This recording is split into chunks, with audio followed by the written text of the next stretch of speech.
Saudara Kejaksaan Tinggi Aceh masih mencari keberadaan Azwir Basyah alias Tokewir, terpidana pembunuhan berencana di Kabupaten Aceh Besar. Azwir Basyah merupakan satu dari 32 buronan Kejaksaan Tinggi Aceh yang belum menjalani eksekusi dikarenakan melarikan diri. Pencarian Azwir Basyah disampaikan PLT Kepala Kejaksaan Tinggi Aceh dalam rilis capaian kinerja tahun 2024 di Aula Kantor Kejaksaan Tinggi Aceh belum lama ini.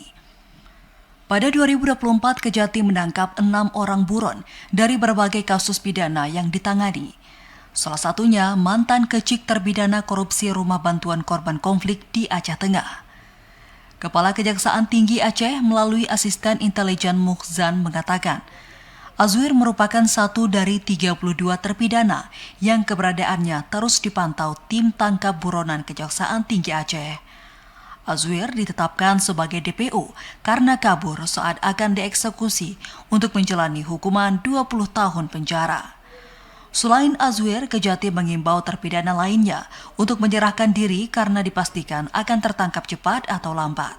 Terhadap terpidana Azwir Basyah yang di Indrapuri di Samahani yang disidang oleh Kejari Aceh Besar. Nah, kita tetap memantau keberadaan yang bersangkutan. Memang sampai saat ini belum bisa dieksekusi karena kita kekurangan informasi. Tapi yakinlah, kemanapun dia pergi, jajaran kejaksaan tetap mencari dan mengeksekusi yang bersangkutan. Untuk semua DPO, untuk segera menyerahkan diri.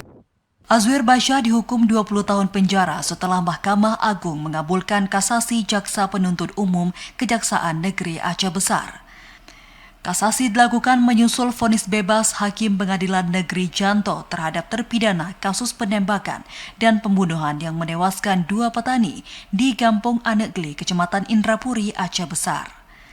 Hakim Mahkamah Agung menyatakan Azwir terbukti secara sah dan meyakinkan bersalah melakukan tindak pidana pembunuhan berencana dan dinilai melanggar pasal 340 KUHP, Jungto pasal 55 ayat 1 kedua KUHP.